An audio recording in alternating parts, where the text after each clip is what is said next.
I'm glad you could join me again today. In this episode, I'm going to talk about Resident Evil 8.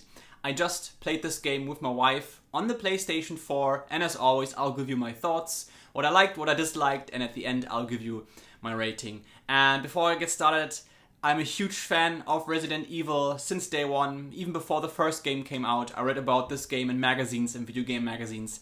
And I played almost every game on day one. And I'm a huge Resident Evil fan. I love this video game series. But Resident Evil 8, I almost didn't play because I thought it's only on the PS5. And I'm not planning to get a PS5 anytime soon. But shout out to my younger brother because he told me, you can order this on a PS4 as well. So I pre-ordered it a month before it came out. And I sat down and played this with my wife. We finished the game almost 100%. We had, I think, 5 playthroughs.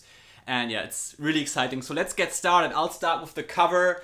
I really like the cover art. You can see Chris Redfield and like a silhouette, a shape of a werewolf at the side. You can see the village in the center. So I really like the cover. It's well done. The only thing I don't like so much is that they emphasized on the word village instead of Resident Evil. So I would have preferred if they would have taken something more like this here. But it looks way more simplistic and way more, it emphasizes on Resident Evil, so I like that more. But I like the cover. I would give it an 8 out of 10. It's a cool cover. Next up is the music. I think they did a great job with the music. It's setting the atmosphere, it's scary at times, it's really fitting, and it's perfect. The only complaint here I have is that maybe there's not a memorable tune in here. Like in older Resident Evils, you always had so many memorable tunes that were stuck in my head for decades now. And I haven't heard any of these in here. It was more like an ambient soundtrack. But again, that was something that I really liked about Resident Evil 8. It was really fitting the atmosphere and setting it up. So no complaints actually about the music. It was really great. Now let's go over to the graphics. I love the graphics. I think this is one of the most, if not the best looking Resident Evil game out there, and it's really awesome. The environment, the buildings, the decorations, the sets, the characters, their costumes, everything looks point on. It looks really beautiful and really authentic. The atmosphere is so awesome in this game, and the graphics are responsible for that. The only thing is the characters' faces sometimes look a bit wooden and a little bit dead. And it's kind of weird when they have emotional scenes and you see their faces. But other than that, the graphics are amazing. I really loved it. The only thing I didn't like so much, atmosphere-wise or setting-wise, is the depiction of Europe. This is not how Europe looks like. It looks more like Eastern Europe 100 years ago. Everything looks so abandoned, so run down, and so decayed. I think they did this to unsettle the viewer or the player. But for me, it just looks boring. If you come into the village, again, everything looks like it's been abandoned for decades. And this is something I kind of didn't like. Later, after that, you come into a castle and to a different house and it looks amazing. Again, the graphics are awesome. But that's the only complaint that I have. They did the same thing in Resident Evil 4 and I didn't like the setting so much as well back then. I loved the setting in Resident Evil 7 and I love the setting, obviously, of the Resident Evil 2 remake, where everything looks a bit more lively. I wish they would have went a little bit different there, art style-wise. But again, other than that, the world build, which I come to a little bit later here, and the graphics, they were amazing. So next up is the gameplay. And the first thing I have to say is that at the beginning, the game was pretty dark, so I had to adjust the brightness settings, which was kind of annoying a little bit. But after that, I felt like the controls were feeling really wobbly and wonky and a bit sluggish, and I tried to find the best settings for that, but I never managed to really feel at home with this game control-wise. At the end, it was okay, but it still felt kind of slow and sluggish, and I didn't like it so much. But other than that, the gameplay was amazing. I really enjoyed it. The exploration part of the game was awesome. I was controlling the game and my wife was sitting next to me and telling me, oh, go this way, go that way, don't forget to reload, there's the box, see what's inside and all that stuff. So exploring the game with her was amazing. After every corner was something to see and to explore. That was something that I really enjoyed. Another thing was like playing the game over and over again to unlock stuff, new modes, doing all the challenges, and to unlock all the character models and concept arts and all that stuff. That was really, really amazing, and it felt like a Resident Evil game in that regard, absolutely. And also I loved the guns in the game. You had so many attachments that you could find in the game or buy in the shop, and then you could pimp up your weapons and you collect different kind of weapons, and they all feel different, they all behave different, and that was something that was also exciting and lots of fun. So the gameplay, except the controls and the brightness at the beginning, was just awesome. It was like a really fun game to play, to explore, to see what's behind every corner, and yeah, this is something I really loved. Now let's go over to the story. I think the story also was fun. It was like, okay, what's happening next? And to find out more about the story, that was kind of one of the main points that were driving me and my wife to keep playing the game and to find out more about what's happening next, what's happening to Chris Redfield, what's happening to Ethan and Mia and their baby, and we couldn't wait to find out more, and that was something that was really exciting. But at the same time, it kind of felt like it wasn't in the middle of the main story. It felt like more like far off of the main thing and more being like a side story, which I kind of maybe expected a little bit more, to see more and find more out about what's happening to Umbrella and what's with all these new companies and something like that. There were a lot of files you could find in the game, and they were kind of driving the story, and they were really interesting to read them and to find out more about the lore. And don't get me wrong, the lore of Resident Evil 8 was great, the characters, the story, where it went, and at the beginning we were really confused because, for instance, lots of stuff is happening to Ethan and you're kind of wondering what's going on, and this can't be possible, this doesn't feel like a Resident Evil game. But at the end, everything clicks and everything makes sense, not only with Ethan, but with different other aspects of the game. And this is what I really liked actually about the story. It made sense, and it was, again, exciting to find out where it's going. But to summarize the story and to not give away too much, it kind of felt like being a bit far off of the main thing and more being on the side. Let's go to the characters. I loved most of the characters. Lots of awesome stuff is going on there. And one thing I didn't like was the relationship between Ethan and Chris Redfield. It kind of felt off, it didn't make a lot of sense, and it was not believable. There were kind of things that weren't making so much sense at the end, and this is what I didn't like so much. But Ethan in itself and Chris were cool, and there were some cool twists and turns which I really liked. One character that I didn't like so much was the Duke. So in Resident Evil 8 they brought back the Merchant, like in Resident Evil 4, and even back then, when I played Resident Evil 4 on day one, I didn't care so much for the Merchant. It was fun to buy weapons and to upgrade them. And the same here for Resident Evil 8. It was so much fun to have a shop where you can buy stuff and upgrade your stuff. So that's not the problem here. I think the Duke was kind of cryptic. He was like involved into the story, but we didn't find out so much about him. He was weird looking. He almost was like teleporting to different locations, and this kind of felt weird. Maybe we'll find out more about him in the future, but he wasn't my favorite character.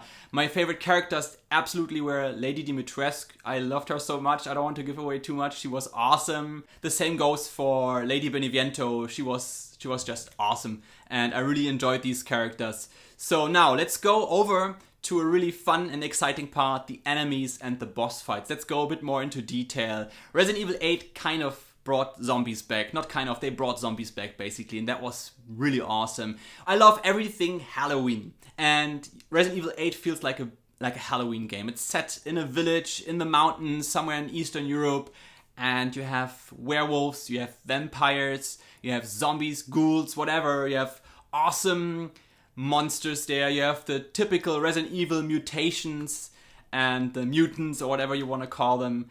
And yeah, it's really great. I love it. My favorite absolutely were the new, I called them werewolf zombies. They were pretty cool. I loved them. And I really enjoyed these big werewolves. They were kind of separated from the werewolf zombies. They were big, classic monster horror werewolves. They were so scary. They looked so amazing. And I also like these gargoyles. Later on in the game, you come into a castle and there were these bat vampire gargoyles. Amazing stuff.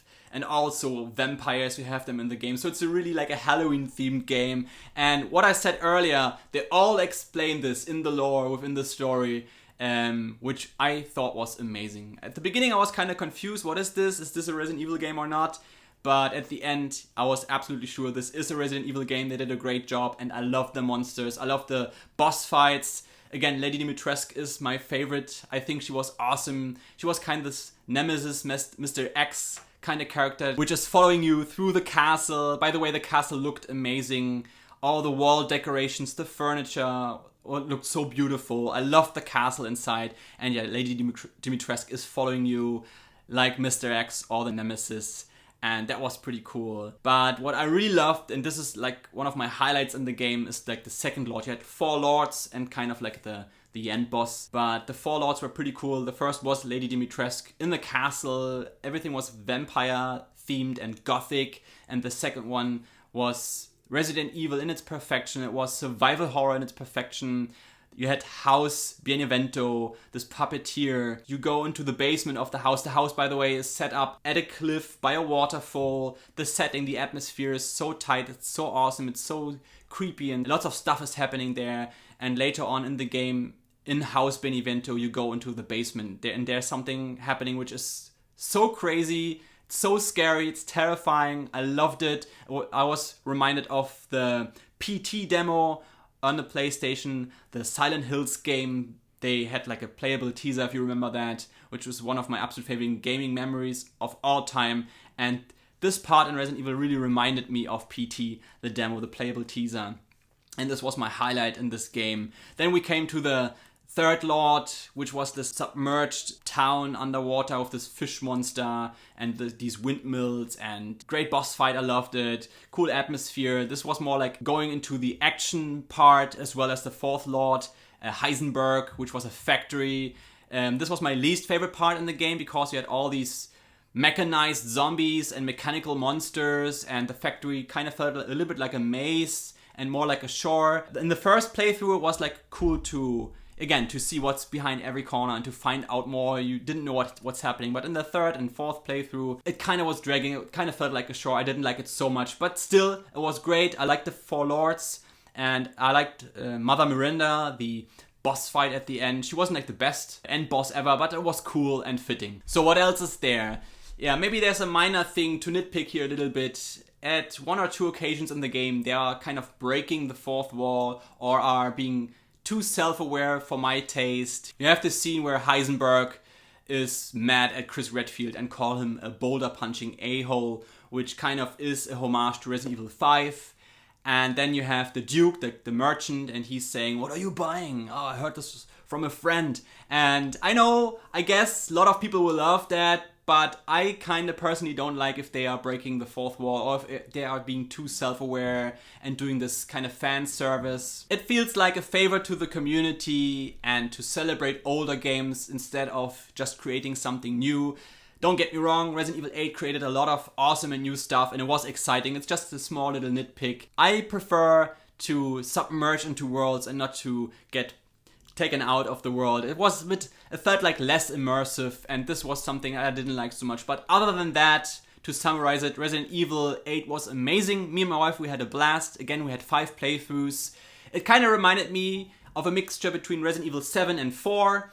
It had lots of awesome survival horror theme. It was exciting, it was scary. We had lots of jump scares at the first playthrough. But also, they brought back a lot of action, which I don't prefer so much, especially in the first playthrough. But in the later playthroughs, the action kinda was addicting. It was, again, awesome to play again through the game over and over again and to unlock stuff, new weapons, infinite ammunition, and yeah, all these cool bonus things that they included into the game.